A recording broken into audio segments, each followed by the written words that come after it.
దేవునికి స్తోత్రం కలిగిన గాక.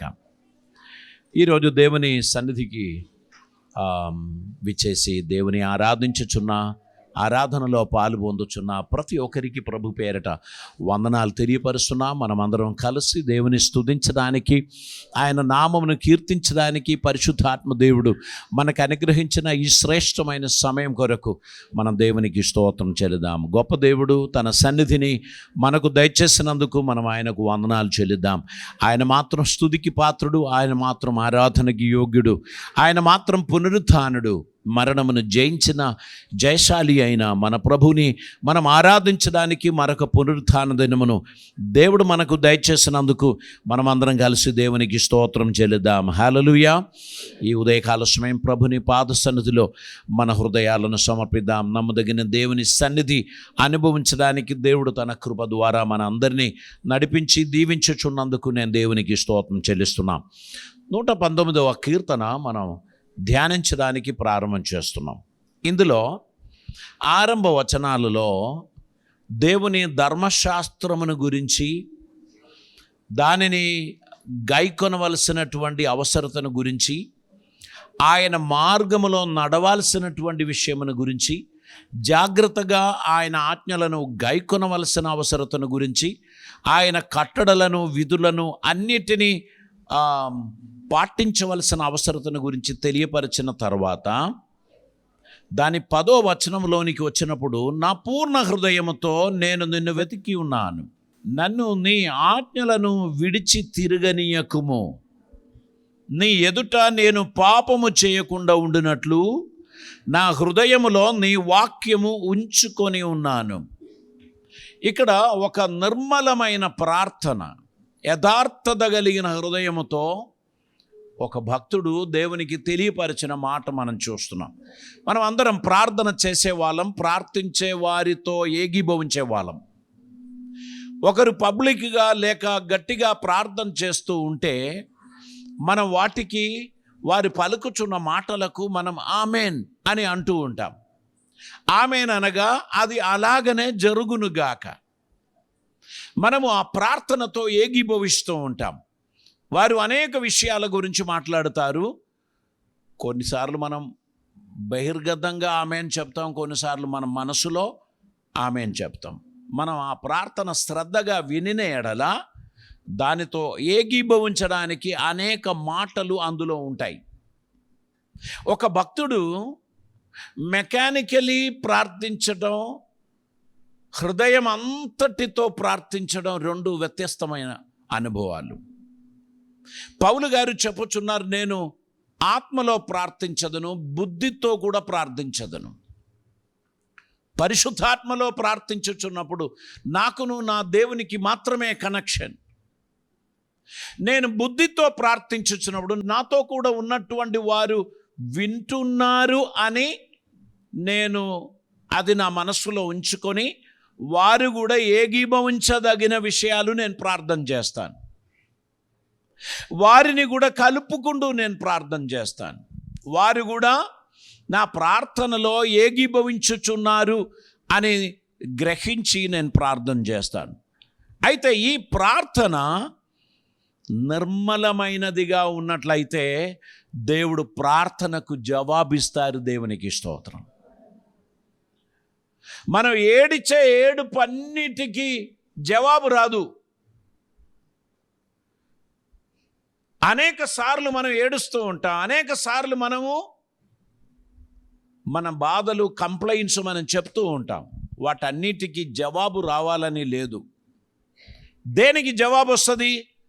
హృదయం అంతటితో, నిర్మలమైన మనసాక్షితో దేవునికి ప్రీతికరమైన మాటలు మనం పలుకుచున్నప్పుడు దేవుడు స్పందిస్తాడు. చాలాసార్లు మన ప్రార్థనలో మనకు స్వార్థం ఉంది. మన అవసరతల కొరకు మనం ప్రార్థన చేస్తాము, మనము మన సమస్యల కొరకు ప్రార్థన చేస్తాము. కొన్నిసార్లు వీళ్ళందరికన్నా నన్ను గొప్పవానిగా చేయండి అని మనం ప్రార్థన చేద్దాము.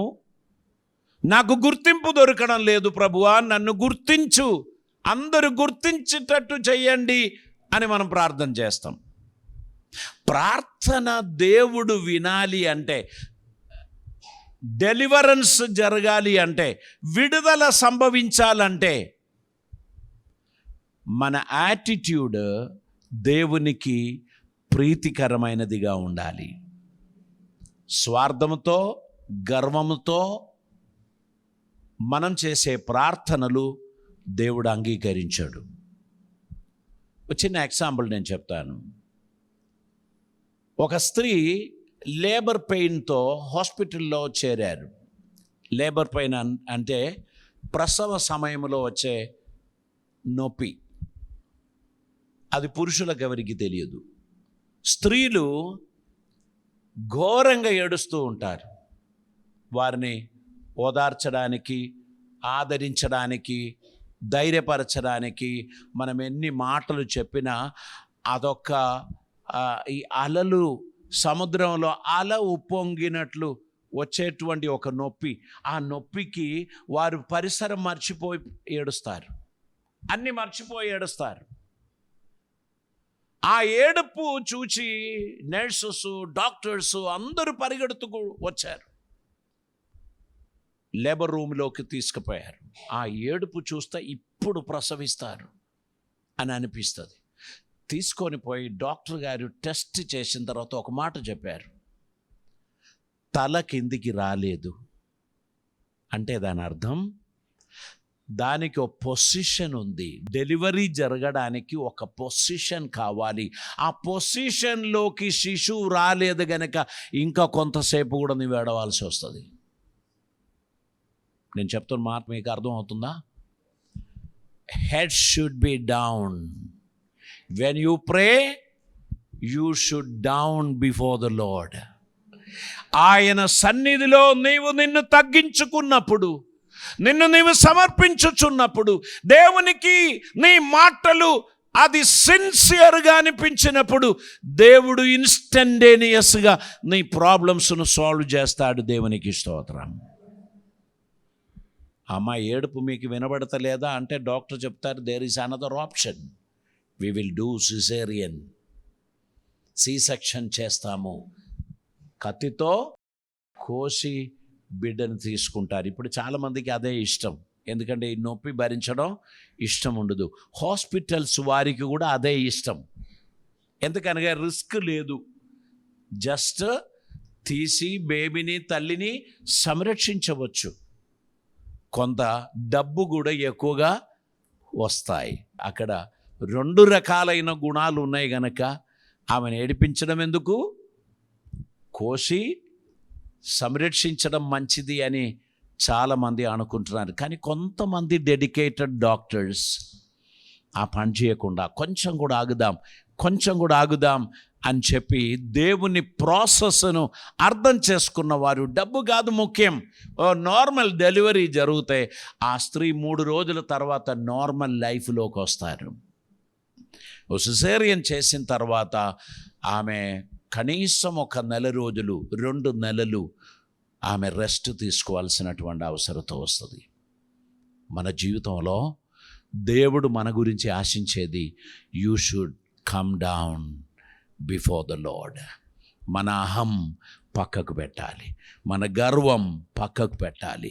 నేనేమై ఉన్నానో నీ కృప వల్లనే దేవా. ఈరోజు మనం పాడిన పాటలు, ఇట్ వాస్ రియలీ టచింగ్. మన హృదయాన్ని ఆరాధన సిన్సియర్గా చేసిన వారందరూ ఈరోజు దేవుని స్పర్శను పొంది ఉన్నారు.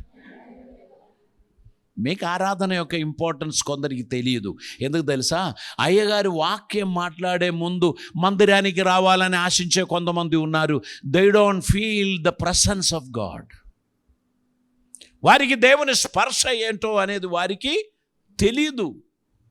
మీరు ఆరాధన చేయుచున్న సమయంలో, అందరూ చేతులెత్తి దేవునికి కృతజ్ఞత తెలియపరచుచున్న సమయంలో, మీరు దేవుని మందిర ఆవరణంలో మీరు ఉన్నట్లయితే ఖచ్చితంగా దేవుని తాకిడి, దేవుని స్పర్శ మీరు అనుభవిస్తారు. whenever you go to the temple of God, you must go on time. ఆ సమయము నుండి దేవుని ప్రెసెన్స్ మనం అనుభవించడం మొదలు పెడతాం. దేవుని ప్రెసెన్స్ మనం అనుభవించుచున్నట్లయితేనే మన జీవితంలో మార్పు జరుగుతుంది. అదర్వైజ్ ఇవన్నీ ఆచారములు, అనుష్ఠానములు, ఇవన్నీ చేయవలసిన ఫార్మాలిటీస్. వెళ్ళాలి, అర్పణలు అర్పించాలి, వచ్చేసేయాలి. ఛాన్స్ దొరికితే 2 మాట స్తోత్రం చెప్పాలి. నిజమైన ఆరాధన చేసేవారు 100% దేవునిలో లీనమై ఆరాధిస్తారు. వారు ఖచ్చితంగా దేవుని చేత తాకిడి పొందుతారు. వారికి తెలియకుండానే కొన్ని దురాత్మల ప్రభావములు వారి నుంచి వెళ్ళిపోతుంది, కొన్ని రోగ ఆత్మలు వారిలో నుంచి వెళ్ళిపోతుంది, కొన్ని సమస్యలు, బరువుగా ఉన్న గుండె త్వరగా అలుకగా మారుతుంది. దేవునికి స్తోత్రం.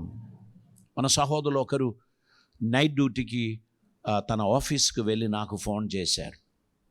అయ్యగారండి, నేను డ్యూటీ చేద్దామని ఆఫీస్కి వచ్చాను, కానీ చాలా నీరసంగా ఉన్నాను, అనీసీగా ఉన్నాను. అందరూ అడుగుచున్నారు ఏమైందని.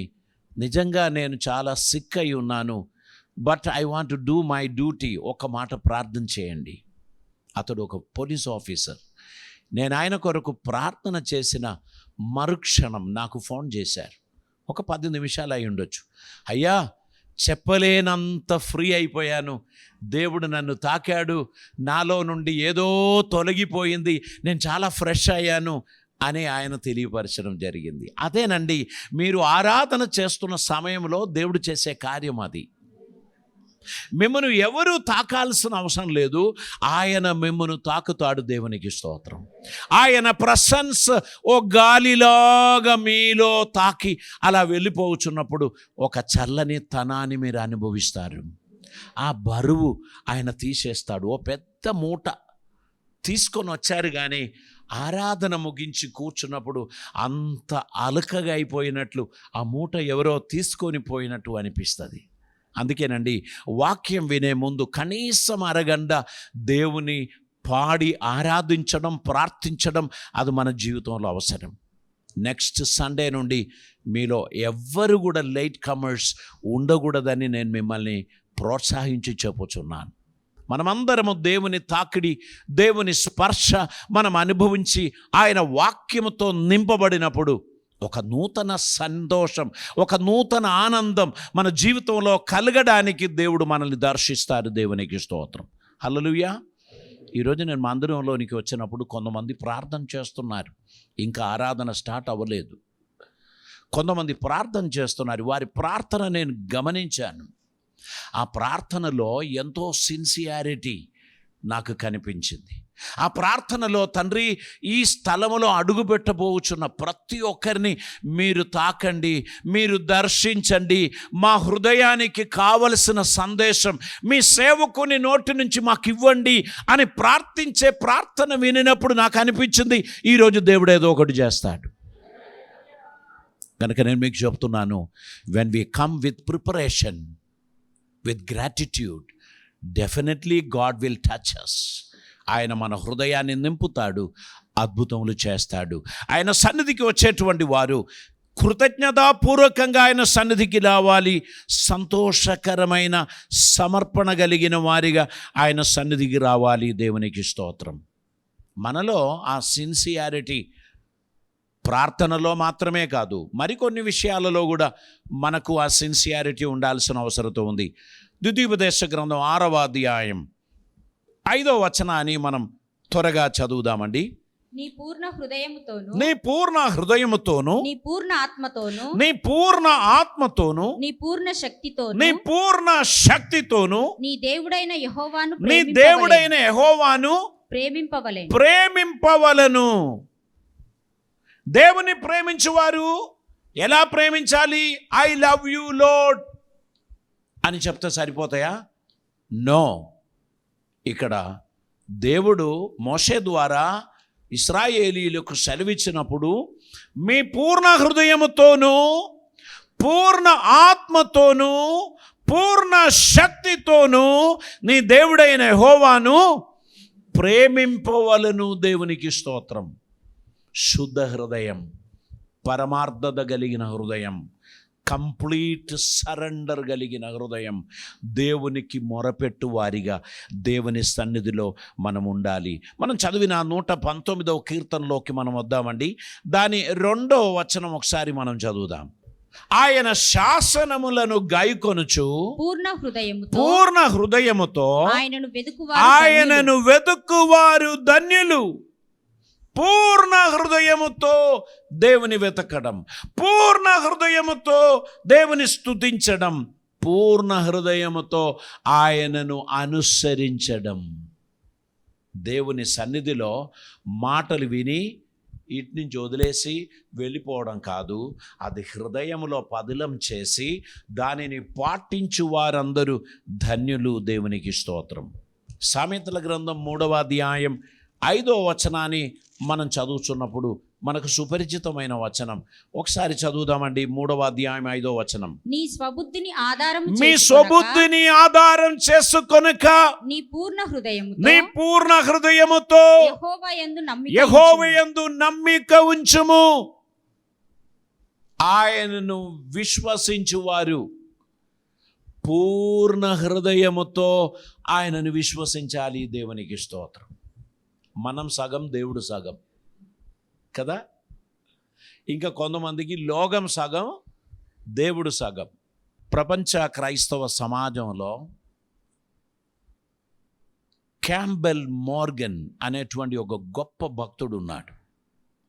అతని దగ్గర ఒక స్త్రీ సంభాషణ సమయంలో ఇలా చెప్పారు, నేను దేవునికి చిన్న చిన్న విషయాలు ఏది నేను చెప్పను, పెద్ద పెద్ద విషయాలే నేను దేవునికి చెప్తానండి అని చెప్పారు. అప్పుడు ఆయన ఆమెకు చెప్పిన విషయం, లేడీ, నువ్వు ఎంత పెద్ద విషయం దేవునికి చెప్పినా అది ఆయనకి చిన్న విషయమే అన్నాడు. హల్లెలూయా, హల్లెలూయా. మీ పెద్ద కొండలాంటి సమస్య ఉందా, అది నీ దేవునికి చాలా చిన్న సమస్యే. దేవుని గూర్చి నీకు ఒక కాన్ఫిడెన్స్ ఉండాలి. ఇదొక అద్భుతమైన మాట. నేను ఈ చిన్న చిన్న విషయాల కొరకు ప్రార్థన చేయనండి, పెద్ద పెద్ద సమస్యలను తీసుకొని నేను దేవుని సన్నిధికి వస్తాను. ఆ భక్తుడు చెప్పాడు, అమ్మా నీ పెద్ద సమస్య కూడా ఆయనకి చిన్నదే అన్నారు. ఈరోజు మీరందరూ దీనిని హృదయంలో రాసుకోండి. నీ పెద్ద సమస్య నీ దేవునికి చిన్నదే.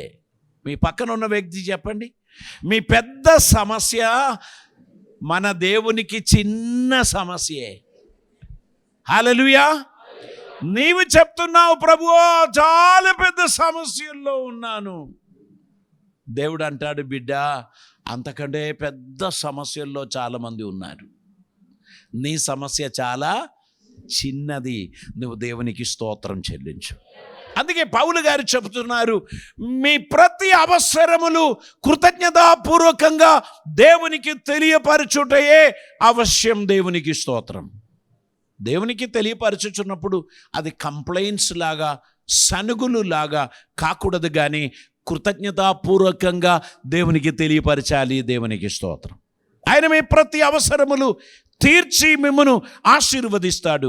యెరెమయా ప్రవచనం 29వ అధ్యాయం దాని 13వ వచనంలోనికి మనం వద్దామండి. 29వ అధ్యాయం 13వ వచనం. మీరు నన్ను వెతికిన ఎడల పూర్ణ మనసుతో నన్ను గూర్చి విచారణ చేసిన ఎడల మీరు నన్ను కనుగొందురు. దేవునికి స్తోత్రం. ఇది ఎవరు చెప్పారు? ఇది దేవుడు చెప్పాడు. కాబట్టి దేవుడు చెప్పిన మాటలలో కొంచెం కూడా అబద్ధాలు ఉండదు.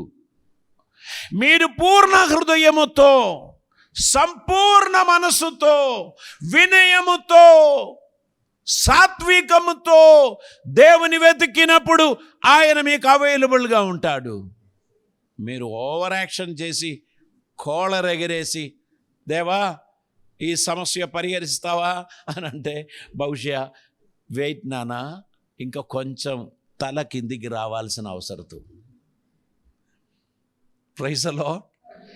అదొక అద్భుతమైన మాట. అది తల కిందికి రాలేదండి కదా. తల కిందికి రాకపోతే సర్జరీ చేస్తారు.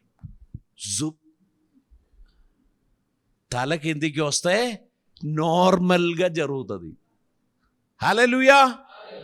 గనక దేవుని సన్నిధికి వచ్చినప్పుడు మనము సంపూర్ణ సమర్పణతో, వినయముతో దేవునికి స్తోత్రం చెల్లించడం మర్చిపోవద్దు. దేవునికి స్తోత్రం. యోవేలు ప్రవచనం 2వ అధ్యాయం 12వ వచనాన్ని చదువుదామండి. ఇప్పుడైనను మీరు ఉపవాసం ఉండి కన్నీరు విడుచుచు దుఃఖించుచు మనపూర్వకముగా తిరిగి నా యొద్దకు రండి. ఇదే యెహోవా వాక్కు. దేవుని సన్నిధికి మనం వచ్చినప్పుడు ఎలా రమ్మంటున్నారు? వినయముతోనూ ఉపవాసముతోనూ కన్నీరు విడుచుచు దుఃఖించుచు మనపూర్వకముగా తిరిగి నా యొద్దకు రండి అంటున్నారు. అంటే మనం ఆయన సన్నిధి నుంచి కొంచెం దూరం వెళ్ళి ఉన్నాం. మన ఆలోచన విధానములు కొంచెం మానుషికమైన విధములో వెళ్ళిపోయింది. దేవుడు చెప్పిన కార్యాలు అలాగనే చేయడం కష్టము అని అనుకుంటున్నటువంటి స్థితిలో ఉంటే ఆలస్యం జరుగుతుంది. ఎప్పుడైతే మనపూర్వకంగా సంపూర్ణముగా దేవుని సన్నిధిలో మనలని మనం సమర్పిస్తామో దేవుడు మన జీవితంలో ఆశ్చర్యమైన కార్యములు జరిగిస్తాడు. దేవునికి స్తోత్రం. మత్తయి సువార్త 22వ అధ్యాయం 37వ వచనంలోనికి మనం వద్దామండి. అందుకు ఆయన నీ పూర్ణ హృదయముతోనూ పూర్ణ ఆత్మతోనూ పూర్ణ మనస్సుతోనూ నీ దేవుడైన ప్రభువును ప్రేమింపవలనన్నది ఇది ముఖ్యమైనదియు మొదటిదియునైన ఆజ్ఞ. దేవునికి స్తోత్రం. దేవుని సన్నిధిలో సంపూర్ణ హృదయముతో సమర్పణ కలిగిన వారిగా మనం రావటం అనేది దేవునికి ప్రియమైన కార్యం. అది జరుగుచున్నప్పుడు దాని అవతల దేవుడు అద్భుతమైన కృపలను మనపై అనుగ్రహించి మనల్ని ఆశీర్వదిస్తాడు. మనము అపోస్తల కార్యం 8వ అధ్యాయం 37వ వచనం కూడా మనం చదువుదామండి. వారు త్రోవలో వెళ్ళుచుండగా నీళ్లున్న ఒక చోటికి వచ్చినప్పుడు నపుంసకుడు ఇదిగో నీళ్లు, నాకు బాప్తిజం ఇచ్చుటకు ఆటంకమేమని అడిగి రథము నిలుపుమని ఆజ్ఞాపించెను. ఫిలిప్పు నపుంసకుడు ఇద్దరును నీళ్ళలోనికి దిగిరి. అంతటా ఫిలిప్పు అతనికి బాప్తిస్మం ఇచ్చెను. దాని మధ్యలో ఒక మాట ఫిలిప్పు చెప్పారు, నువ్వు పూర్ణ హృదయముతో విశ్వసించిన ఎడల పొందవచ్చు అని చెప్పారు. అది ఫుట్ నోట్లో ఉంది. అప్పుడు అతడు ఏం జవాబిచ్చాడు? యేసుక్రీస్తు దేవుని కుమారుడని నేను నమ్ముచున్నాను. పూర్ణ హృదయముతో నమ్మిన వారిని దేవుడు తన కృపలతో నింపుతాడు. దేవునికి స్తోత్రం. We must have a completeness when we trust God. దేవుని మనం విశ్వసించుచున్నప్పుడు, దేవుని పని మనం జరిగించుచున్నప్పుడు we need to do it heartfully. సంపూర్ణ హృదయముతో ఆయన పని జరిగించిన వారిని ఆయన ఆశీర్వదిస్తాడు. మనుషులకు కనబడాలని మనం చేసేటువంటి పని ఉన్నదా? పైన దానికి పెద్ద ప్రతిఫలం మనకు దొరకకపోవచ్చు. దేవుడు నీ పూర్ణ హృదయముతో నీవు ఆయన సన్నిధికి వచ్చినట్లయితే ఆయన ఖచ్చితంగా నీ జీవితంలో అద్భుతం చేస్తాడు. దేవునికి స్తోత్రం. ప్రార్థన చేద్దాం. పరిశుద్ధుడైన తండ్రి, కృపామయుడైన దేవా, నీకు వందనాలు. అద్భుతమైన నీ సన్నిధి మాకు అనుగ్రహించినందుకు స్తోత్రం. మాతో మాట్లాడినందుకు స్తోత్రం. నీ కృప మాకు దయచేసినందుకు స్తోత్రం. మాలో ఉన్న అహం తొలగిపోవును గాక, మాలో ఉన్న స్వార్థం తొలగిపోవును గాక. శోధనలను జయించడానికి మీ శక్తి మాలో అనుగ్రహించమని ప్రార్థిస్తున్నాం. నీ కృపలతో మమ్మల్ని నింపమని ప్రార్థిస్తున్నాం. మీ సహాయం మాకు దయచేయమని ప్రార్థిస్తున్నాం. తండ్రి, నీ బిడ్డలందరినీ దీవించండి, ప్రతి ఒక్కరిని ఆశీర్వదించండి, ధారాళమైన కృపలతో వారిని నింపమని, నీ ప్రేమ, నీ సన్నిధి, నీ కృప, నీ కటాక్షం వారికి అనుగ్రహించి వారిని నడిపించి నీవు మహిమ పొందుమని, కృపలతో నింపమని, ప్రతి ఒక్కరిని ఆశీర్వదించమని, మీ సన్నిధిని ప్రసాదించమని, ఈ దినమందు నీ కాపుదలు మాకు దయచేయమని యేసయ్య పవిత్ర నామమున అడిగి ప్రార్థిస్తూ ఉంటున్నాం పరమ తండ్రి. Amen, amen, amen.